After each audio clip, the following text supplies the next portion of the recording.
Innal hamdalillah nahmaduhu wa nasta'inuhu wa nastaghfiruh wa na'udzu billahi min syururi anfusina wa min sayyiati a'malina may yahdihillahu fala mudilla lahu wa may yudlilhu fala hadiya lahu. Asyhadu an la ilaha illallah wa asyhadu anna Muhammadar Rasulullah. Assalamualaikum warahmatullahi wabarakatuh. Waalaikumsalam warahmatullahi wabarakatuh. Alhamdulillahirabbil alamin. Segala puji syukur mari kita panjatkan kehadirat Allah Subhanahu wa taala. Karena hanya kepada Allah adalah zat yang pantas kita puji, zat tempat kita memohon pertolongan, dan zat tempat kita memohon ampunan. Bapak Ibu, sesungguhnya barang siapa di mana Allah telah memberikan petunjuk, maka tidak akan ada satupun orang yang akan menyesatkannya. Demikian juga sebaliknya, barang siapa yang disesatkan oleh Allah, maka tidak ada satupun yang akan bisa memberikan petunjuk. Nah, semoga kita bersama selalu dijadikan oleh Allah sebagai golongan orang-orang yang mendapatkan petunjuknya. Amin. Amin ya rabbal alamin. Bapak Ibu jamaah salat subuh Masjid Bakti Abdi yang saya hormati, sampun masuk hari berapa ini Bapak Ibu puasa kita? Dua, tiga ya. Masya Allah, sudah hampir ditinggalkan oleh Ramadan. Setelah sekian waktu kita mengawali Ramadan, dan saat ini kita sudah di 10 hari terakhir. Semoga kita semuanya bisa menyelesaikan Ramadan ini finish dengan sebaik mungkin, masuk ke dalam golongan orang-orang yang mendapatkan ampunan dan orang-orang yang digolongkan dalam kategori orang-orang yang bertakwa. Amin ya rabbal alamin. Bapak Ibu, saya mau mengawali kultum kali ini dengan sebuah kisah di zaman Rasulullah di Jazirah Madinah. Seorang sahabat datang kepada Rasulullah dan sempat mengatakan kepada beliau, "Ya Rasul, kenapa sama-sama saya berniaga, berjualan, kami kaum muslim umatmu berjualan di Madinah, tetapi kenapa kami itu mendapatkan keuntungan yang berbeda dengan kaum Yahudi?" Gitu ya. Nah, jadi Bapak Ibu, kaum muslim itu mengeluh karena mendapatkan keuntungan jualan itu lebih sedikit dibandingkan kaum Yahudi. Nah, Nabi menjawab, apakah kalian sudah mengikuti cara berjualan? Sudah ya Rasul, kami sudah mengikuti caramu berjualan, yaitu kami berjualan dengan sesuai timbangan, sesuai takaran, sesuai ukuran. Kami tidak mengurangi takaran, timbangan maupun ukuran dari apa yang kami jual kepada para pembeli. Sedangkan itu kaum Yahudi itulah yang mengurangi, sehingga mereka dapat untung lebih banyak. Demikian kata sahabat. Rasul mengatakan, "Wahai sahabatku, tahukah engkau bahwa sesungguhnya cara berjualan belum tepat? Maukah aku kasih tahu bagaimana cara berjualan berniaga yang tepat?" Kata Rasulullah, dan sahabat pun mengiyakan. "Bagaimana ya Rasul?" Rasul mengatakan, cara berjualan yang tepat, berniaga yang tepat, supaya kamu mendapat berkah, supaya rezekimu bertambah, supaya perekonomianmu juga lebih baik, adalah tidak berjualan sesuai dengan timbangan. Sahabat kaget. Bagaimana mungkin Rasul? Nah, apa yang terjadi Bapak Ibu di Madinah tersebut? Karena semuanya menjalankan perintah Rasul dengan memberikan tambahan atau sedekah dari apa yang dia jual, maka berbondong-bondong para pembeli yang biasa membeli di pasar-pasar Yahudi akhirnya berdatangan, berpindah membeli ke pasar-pasar umat muslim. Karena gegap tular saling ngomong, kalau kita belanja di pasar muslim aja ada tambahannya, kita bisa dulu tambahin setengah on, ataupun kalau bahasa sekarang namanya ada cashbacknya, ada kembaliannya, atau kalau mungkin di Hartono bahasanya buy one get one, gitu ya, beli satu gratis satu. Jadi ada tambahan yang membuat orang akan merasa, oke, saya mau beli di sana aja. Nah, itulah yang disebut sebagai sedekah. Makanya yang kita bisa sampaikan rumusnya, jujur saja tidak cukup. Tadi jujur sesuai timbangannya jujur nih, ternyata nggak cukup. Harus jujur plus sedekah sama dengan berkah, gitu ya. Jujur ditambahkan sedekah maka akan menjadi berkah. Nah, untuk itu Bapak Ibu, yang ingin saya sampaikan kata kuncinya tadi adalah berkah dengan sedekah. Nah, kita perlu tahu apa itu yang disebut berkah, ya, supaya kita dengan sukarela akan melakukan apa yang disampaikan oleh Rasulullah tersebut dengan melakukan sedekah. Nah, berkah, kalau biasanya kita selalu menggunakan barokallah gitu ya, atau kalau misalnya yang paling sering nih ya, kita mengucapkan salam, betul Bapak Ibu? Kita mengucapkan salam, assalamualaikum warahmatullahi wabarakatuh. Ya, kita mau berkah nih, biasanya kita mengucapkan assalamualaikum warahmatullahi wabarakatuh. Ada nggak yang tahu artinya apa sih sebenarnya? Jangan sampai kita mengucapkan tapi tidak tahu artinya. Assalamualaikum warahmatullahi wabarakatuh. Ada yang tahu artinya? Semoga Allah memberikan 3 hal. Apa Ibu? Ada yang tahu? Boleh tahu? Memberikan keselamatan. Yang kedua, assalamualaikum warahmah. Yang ketiga apa? Ada yang tahu nggak? Assalamualaikum warahmatullahi wabarakatuh. Dan satu lagi memberikan, halo, memberikan berkah. Ya benar ya, memberikan berkah. Nah, makanya keberkahan tadi adalah ketika misalnya kata ulama, berkah adalah sesuatu yang banyak, melimpah dan berkesinambungan. Jadi ada terus, itu namanya berkah. Tidak selalu ketika kita sehat itu berkah, tidak. Tapi sakit pun bisa menjadi berkah. Contoh, ketika misalnya sakit justru menambah kita bermuhasabah, koreksi diri, tambah taat sama Allah, itu namanya berkah. Gitu ya Bapak Ibu ya. Baik, jadi rumusnya tadi satu, ketika kita jujur ditambah sedekah maka menjadi berkah. Nah, bahkan Rasulullah pun mengatakan dalam hadis qudsi dan diriwayatkan oleh Tirmizi dan Ahmad bahwa berilah kesulitanmu dengan sedekah. Siapa sih orang yang tidak punya kesulitan dalam kehidupan? Pasti ada semuanya. Makanya Rasulullah mengatakan ketika kita menghadapi kesulitan, pastikan kita bersedekah dengan cara apapun sehingga itu akan membuat kita lebih mudah menghadapi kesulitan. Satu.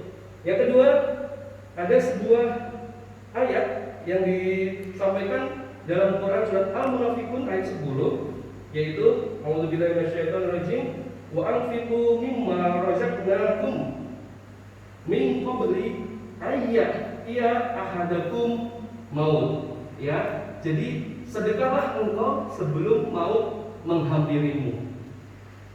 Di kelanjutannya disebutkan bahwa ketika ternyata beberapa orang diriwayatkan akan menyesali ketika dia udah dipanggil, udah sampai waktu mautnya tapi dia belum pernah sedekah. Akhirnya dia meminta kepada Allah, kenapa tidak kau tunda kepada itu ya Allah sehingga saya bisa bersedekah. Jadi sangat menyesal ketika kita belum bersedekah. Itu yang kedua. Nah, Bapak Ibu yang saya hormati, ada 3 hal yang paling penting terkait dengan sedekah ini. Apa saja yang membuat kita harus bersedekah? Ternyata ada 3 hikmah sedekah yang paling penting.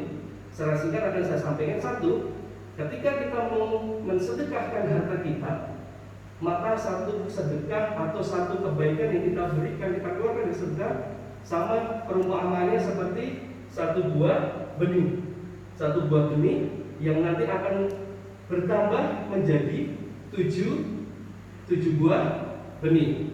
1 jadi 7. 7 ini akan dilipat gandakan oleh Allah menjadi 100. Jadi 7 kali 100 menjadi 7 berapa? 7? Itu siapa yang jawab tadi? Menjadi berapa? Halo? Menjadi 700, betul. Jangan ragu-ragu ya. Ya, nanti ada berkah subuh ini. Yang mau jawab nanti saya kasih hadiah ya. Ini berkah subuh. Ya, jadi dilipat gandakan menjadi 700. Satu kebaikan sama seperti halnya satu biji atau satu benih yang berbuah menjadi 7 bulir, masing-masing bulirnya berbuah 100 biji. Jadi total 700. Satu. Ya, satu kebaikan ketika bersedekah akan dilipat gandakan oleh Allah menjadi 700 kali lipat, ya. Baik, yang kedua, selain kita mendapatkan 700 kali lipat ketika kita bersedekah.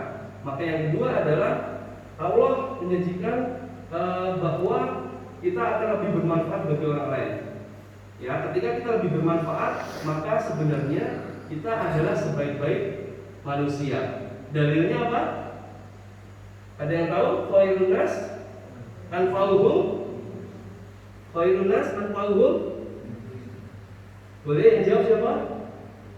Khairun nas anfa'uhum linnas. Wah, berkat subuh ini kata Pak Muslim 50.000 rupiah. Nanti masih ada lagi ya, kalau ada yang bisa jawab kita kasih hadiah lagi. Oke, jadi yang pertama tadi dilipat gandakan 700 kali lipat. Yang kedua, maka kita akan lebih bermanfaat bagi orang lain. Siapa yang bermanfaat? Adalah orang yang menolong saudaranya, orang yang membantu saudaranya, ya, akan bermanfaat bagi orang lain. Karena khairun nas anfa'uhum linnas. Oke, yang terakhir, apa kelebihannya ketika kita bersedekah? Nah, ketika bersedekah, maka Allah akan menolong kita dalam kehidupan yang kita jalani. Apa yang perlu saya sampaikan di sini, Bapak Ibu? Kalau Nabi dan Rasul mendapatkan pertolongan itu langsung dari Allah. Ketika dia mendapatkan kesulitan, maka Allah akan turun tangan lewat entah lewat malaikatnya atau langsung dari Allah. Contoh, misalnya Nabi Musa. Nabi Musa ketika dikejar oleh Fir'aun, ya, Nabi Musa dikejar oleh Fir'aun, maka sama Allah dibantu langsung dengan ditutup laut merah supaya Nabi Musa bisa lewat. Nah, ketika Nabi Musa lewat, dia ternyata masih dikejar oleh Fir'aun. Nah, dibukalah laut merah itu oleh Allah sehingga Fir'aun masuk tenggelam ke dalam laut merah. Ditolong langsung sama Allah. Nabi Ibrahim, musuhnya siapa? Raja? Siapa? Angkat tangan? Siapa? Raja Namrud. Siapa yang jawab ini? Pak gitu. Boleh. Kata Bapak. Nah, ini saya bersana. Lima.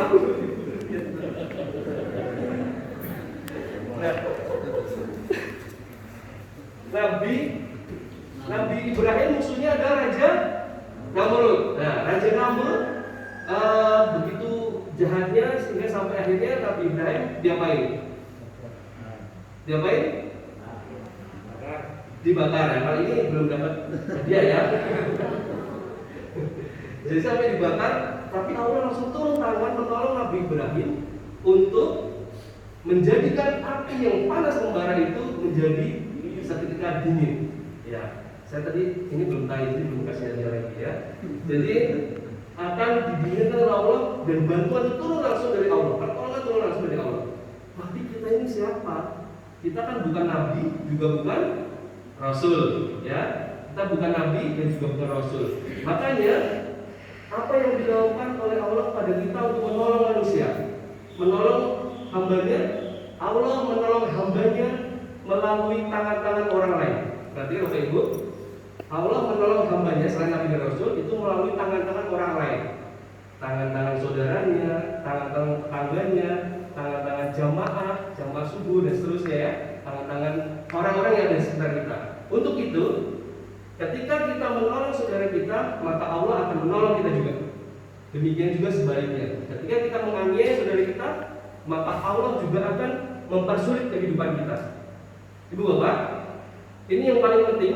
Ketika kita menolong saudara kita dengan bersedekah, ya, sekecil apapun, maka Allah juga akan menolong kita dengan kemudahan yang kita dapatkan. Nah, ini juga ada dalilnya. Nah, terakhir ini berkahnya lagi nih ya. Terakhir lagi nih berkah subuh. Jadi dalilnya ketika kita berterima kasih, kita bersyukur, kita bersedekah pada orang lain, maka sesungguhnya kita juga adalah hamba yang bisa bersyukur. Dalilnya man lam yaskurin nas. Lanjutannya apa? Susah ya? Man lam yaskurin nas. Ketika kita bersyukur atau kita berterima kasih pada manusia, maka sesungguhnya kita digolongkan pada orang yang bersyukur pada Allah. Man lam yaskurin nas. Lam yas. Sinten jawab Bu?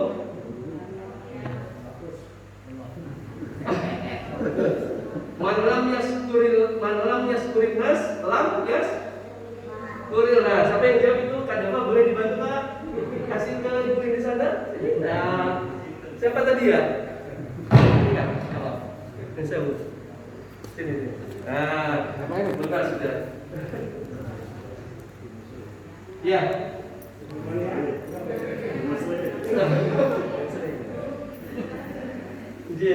Jadi hikmah sedekah tadi ada 3 nih Bu, Pak. 1, ketika kita bersedekah maka kita akan mendapatkan lipat ganda pahala kebaikan dari Allah sebanyak 700 kali. 1. Yang kedua, kita akan menjadi hamba yang bermanfaat bagi orang lain. Balunas anfa'uhum linnas. Dan yang ketiga, ketika kita bersedekah menolong saudara kita, berterima kasih kepada sesama manusia, maka Allah pun akan menolong kita karena kita termasuk pada hamba-hamba yang man lam yaskurinnas lam yaskurillah. Jadi barang siapa dia adalah hamba yang bersyukur pada Allah, maka Allah pun akan menolong hamba tersebut. Nah, bentuk sedekah tidak perlu terlalu, ini berlaku untuk semuanya, universal. Tidak harus orang yang kaya yang bersedekah, tidak harus orang yang pendidikannya tinggi yang bersedekah. Tidak, kita semuanya Bapak Ibu, kita semuanya, kita yang ada di Masjid Bakti Abdi ini, saya mengajak diri saya sendiri dan kita bersama, mari kita mulai sekarang galakkan, kuatkan keinginan kita untuk bersedekah. Karena sudah jelas tadi disebutkan dalilnya, ya, beli kesulitanmu dengan sedekah. Jadi Allah akan memudahkan kehidupan kita dengan sedekah. Dan juga jangan sampai kita menyesal ketika kita sudah meninggal, kita baru menyesal, kita akan bicara sama Allah, kenapa saya tidak tahan atau tidak perlambat meninggalnya sehingga saya bisa bersedekah. Itu di surat Al-Munafiqun ayat 10. Jadi sudah pasti benar. Hati-hati dengan ketentuan Allah. Makanya kita pastikan harus mulai sekarang mari kita bersedekah. Apa saja bersedekahnya? Tidak perlu terlalu bingung. Kalau sekarang nggak usah yang besar-besar, nggak usah yang terlalu berat. Kita senyum pada saudara kita itu udah sedekah. Ringan banget harusnya ya. Senyum kan nggak keluar uang nih, ya kan? Senyum itu sudah sedekah. Atau yang kedua, ada orang yang ada kesulitan dibantu, memberi solusi, itu juga sudah sedekah. Apalagi kalau di era pandemi ini, misalnya bawa masker lebih dari 1, harapannya kalau ketemu orang nggak pakai masker, nah dikasih masker, tapi jangan masker bekas ya, masker yang masih baru. Nih Pak, Bu, pakai masker supaya aman dari corona. Sedekah juga. Di dompet, di kantong, bawa receh, ketika ada orang yang minta kasih, sedekah juga. Atau kalau misalnya supaya tidak terlalu berat, oke, saya pengen 1 bulan sedekah, tapi saya juga tidak punya kemampuan lebih, ya udah sisihkan 1.000 rupiah tiap hari, ya. Setelah dapat 30 hari, 30.000 kasih ke orang, itu juga luar biasa. Atau misalnya beli sandal jepit 10.000 gitu ya, kasih di Masjid Bakti Abdi, itu juga sedekah. Jadi sedekah sangat mudah, tidak harus berpikir sedekah itu harus banyak, harus bentuk materi, tidak. Tapi mari kita upayakan bersama, paksa diri kita untuk mengeluarkan apa yang menjadi rezeki kita sebagian untuk disedekahkan pada entah itu saudara, tetangga, teman, siapapun yang kita temui, ataupun orang-orang yang di jalan yang sedang membutuhkan. Demikian yang saya bisa sampaikan. Mari kita tutup dengan doa kafaratul majlis. Subhanallahumma wa bihamdika asyhadu an la ilaha illa anta astaghfiruka wa atubu ilaik. Terima kasih. Jalan-jalan ke sekolah, jangan lupa bawa catatan. Mohon maaf atas semua salah. Sampai ketemu lagi di lain kesempatan. Billahi sabil haq fastabiqul khairat. Wassalamualaikum warahmatullahi wabarakatuh. Waalaikumsalam warahmatullahi wabarakatuh.